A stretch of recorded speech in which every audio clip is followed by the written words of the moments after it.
एक बार माता पार्वती ने महादेव जी से पूछा, हे महादेव, मुझे आप वह गुप्त से गुप्त बातें बताइए जिसके कारण मैंने आपको प्राप्त किया है। कौन से व्रत, तप या दान के पुण्य फल से आप मुझको वर रूप में मिले।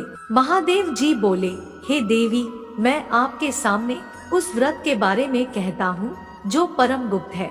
जैसे तारागणों में चंद्रमा और ग्रहों में सूर्य, वर्णों में ब्राह्मण, देवताओं में गंगा, पुराणों में महाभारत, वेदों में साम और इंद्रियों में मन श्रेष्ठ है, वैसे ही पुराण और वेद सब में इसका वर्णन आया है, जिसके प्रभाव से तुमको मेरा आधा आसन प्राप्त हुआ है। हे प्रिय, उसी का मैं तुमसे वर्णन करता हूँ। तुमने पहले हिमालय पर्वत पर इसी महान व्रत को किया था जो मैं तुम्हें सुनाता हूँ। माता पार्वती बोली, हे प्रभु, इस व्रत को मैंने किस लिए किया था यह मुझे सुनने की इच्छा है, इसलिए कृपा करके सुनाइए। भगवान शंकर बोले, आर्यावर्त में हिमालय नामक एक महान पर्वत है, जहाँ अनेक प्रकार की भूमि अनेक प्रकार के वृक्षों से सुशोभित है, जो सदैव बर्फ से ढके हुए तथा गंगा की कल कल ध्वनि से शब्दायमान रहता है। हे पार्वती जी, तुमने बाल्यकाल में उसी स्थान पर परम तप किया था और 12 वर्ष तक के महीने में जल में रहकर तथा वैशाख मास में अग्नि में प्रवेश करके तप किया। सावन के महीने में बाहर खुले में निवास कर अन्न त्याग कर तप करती रही। तब तुम्हारे उस कष्ट को देखकर तुम्हारे पिता को बड़ी चिंता हुई। चिंता में वह सोचने लगे कि मैं इस कन्या का विवाह किससे करूं। एक दिन नारद जी वहां आए और देवर्षि नारद ने तुम्हें यानी शैलपुत्री को देखा। तुम्हारे पिता हिमालय ने देवर्षि को अर्घ्य, पाद्य, आसन देकर सम्मान सहित बिठाया और कहा, हे मुनीश्वर, आपने यहाँ तक आने का कष्ट कैसे किया, कहें क्या आज्ञा है। नारद जी बोले, हे गिरिराज, मैं विष्णु भगवान का भेजा हुआ यहाँ आया हूँ, तुम मेरी बात सुनो। आप अपनी कन्या को उत्तम वर को दान करें। ब्रह्मा, इंद्र, शिव आदि देवताओं में विष्णु भगवान के समान कोई भी उत्तम नहीं है, इसलिए मेरे मत से आप अपनी कन्या का दान भगवान विष्णु को ही दे। हिमालय बोले, यदि भगवान वासुदेव स्वयं ही कन्या को ग्रहण करना चाहते हैं और इस कार्य के लिए ही आपका आगमन हुआ है, तो वह मेरे लिए गौरव की बात है, मैं अवश्य उन्हें ही दूंगा।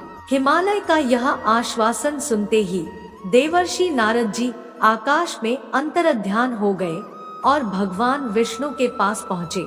नारद जी ने हाथ जोड़कर भगवान विष्णु से कहा, प्रभु, आपका विवाह कार्य निश्चित हो गया है। इधर हिमालय ने पार्वती जी से प्रसन्नता पूर्वक कहा, हे पुत्री, मैंने तुमको गरुड़ ध्वज भगवान विष्णु को अर्पण कर दिया है। पिता के इन वाक्यों को सुनते ही पार्वती जी अपनी सहेली के घर गईं और पृथ्वी पर गिरकर अत्यंत दुखित होकर विलाप करने लगी। उनको विलाप करते हुए देखकर सखी बोली, हे देवी, तुम किस कारण से दुखी हो, मुझे बताओ, मैं अवश्य ही तुम्हारी इच्छा पूरी करूंगी। पार्वती बोली, हे सखी, सुन, मेरी जो मन की अभिलाषा है सुनाती हूँ। मैं महादेव जी को वरण करना चाहती हूँ। मेरे इस कार्य को पिताजी ने बिगाड़ना चाहा है, इसलिए मैं निसंदेह इस शरीर का त्याग करूंगी। पार्वती के इन वचनों को सुनकर सखी ने कहा, हे देवी, जिस वन को तुम्हारे पिताजी ने न देखा हो, तुम वहाँ चली जाओ। तब देवी पार्वती अपनी सखी का यह वचन सुन ऐसे ही वन को चली गई। पिता हिमालय ने तुमको घर पर न पाकर सोचा कि मेरी पुत्री को कोई देव, दानव अथवा किन्नर हरण करके ले गया है। मैंने नारद जी को वचन दिया था कि मैं अपने पुत्री का भगवान विष्णु के साथ वरण करूंगा। हाय, अब यह कैसे पूरा होगा। ऐसा सोचकर वे बहुत चिंतातुर हो मूर्छित हो गए। तब सब लोग हाहाकार करते हुए दौड़े और मूर्छा दूर होने पर गिरिराज से बोले कि हमें आप अपनी मूर्छा का कारण बताओ। हिमालय बोले, मेरे दुख का कारण यह है कि मेरी रत्नरूपी कन्या को कोई हरण कर ले गया, या सर्प ने काट लिया, या किसी सिंह ने मार डाला। वह न जाने कहाँ चली गई या उसे किसी राक्षस ने मार डाला है। इस प्रकार कहकर गिरिराज दुखित होकर ऐसे कांपने लगे जैसे तीव्र वायु के चलने पर कोई वृक्ष कांपता है। तत्पश्चात हे पार्वती, तुम्हें गिरिराज साथियों सहित घने जंगल में ढूंढने निकले। तुम भी सखी के साथ भयानक जंगल में घूमती हुई वन में एक नदी के तट पर एक गुफा में पहुंची। उस गुफा में तुम अपनी सखी के साथ प्रवेश कर गई, जहां तुम अन्न जल का त्याग करके बालू का लिंग बनाकर मेरी आराधना करती रही। उस समय पर भाद्रपद मास की हस्त नक्षत्र युक्त तृतीया के दिन तुमने मेरा विधि विधान से पूजन किया तथा रात्रि को गीत गायन करते हुए जागरण किया। तुम्हारे उस महाव्रत के प्रभाव से मेरा आसन डोलने लगा।